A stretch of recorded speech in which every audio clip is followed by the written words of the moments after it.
Olá, sejam bem-vindos de volta ao nosso programa Fagulhas de Luz. Estamos dando início a mais uma edição do nosso programa, nessa quarta-feira, terceiro programa da semana, comigo, Theo Oliveira, e com o nosso grande companheiro, Sidney Fernandes. E essa semana a gente retirou algumas perguntas de um pinga-fogo recente, realizado lá no Centro Espírita Amor e Caridade, com perguntas da plateia, perguntas da internet, e a gente traz aqui também algumas dessas questões para o programa Fagulhas de Luz. E a pergunta da vez, Sidney, é a seguinte: qual a orientação da espiritualidade em relação à cremação após a morte? Seja bem-vindo ao Fagulhas da quarta-feira.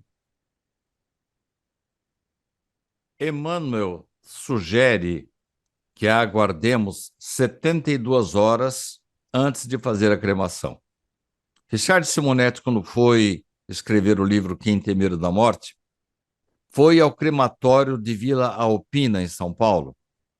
E lá, a ele informaram que existe uma maneira de se manter o corpo, o cadáver, o defunto, pelo tempo que a família quiser. E ele ainda observou que os espíritas geralmente não deixam só 72 horas, deixam por uma semana, por um mês. E o Richard brincava, dizendo que era um hotel para os mortos, cuja diária deveria ser muito barata, porque não tinha alimentação.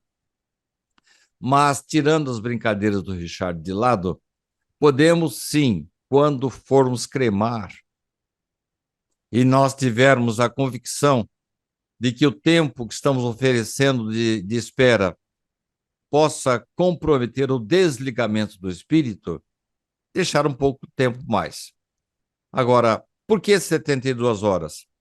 Porque esse é o tempo médio que o espírito leva para desligar-se do seu corpo. Alguns desligam-se em alguns minutos.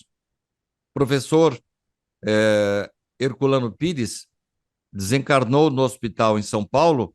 Na mesma noite, ele deu uma comunicação na sessão espírita que estava sendo realizado na garagem da sua residência. Allan Kardec comunicou-se na mesma noite no seu velório.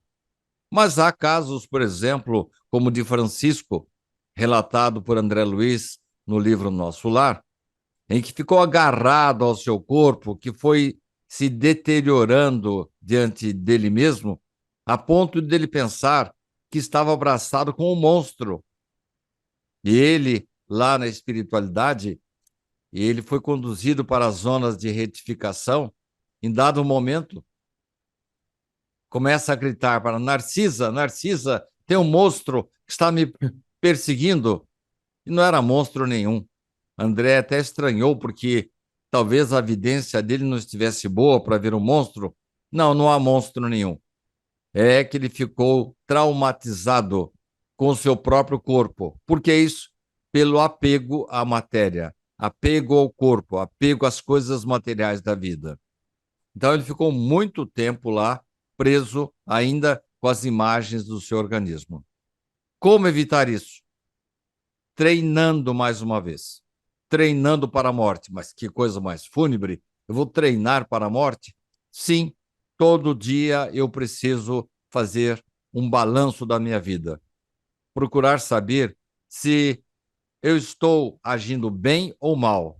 Há alguma coisa da qual eu tenha que me vergonhar que eu cometi ontem? Ah, tem. Fiz uma bobagem aí, meu filho veio pedir um conselho, eu estava ocupado e não dei atenção para ele. Amanhã não faço mais isso. Foi assim, diz Santo Agostinho, que eu me tornei um homem de bem. E foi assim que ele foi treinando para ir para o outro lado da vida em condições de ser desligado com os seus atos bons, com a sua moral ilibada, com a sua atitude de ligação, de energia com o alto. Foi assim que ele se tornou um homem de bem e seu desligamento foi bem tranquilo. E aí, nesse caso, a cremação pode ser feita tranquilamente. Mas vamos ver esse conselho de Richard Simonetti. Se vamos cremar um ente querido, vamos pedir para aguardar lá durante algum tempo e aí sim proceder à cremação. Mas o Espiritismo entende como ser uma medida sanitária, salutar, e o futuro é esse. nós não vamos ter mais cemitérios.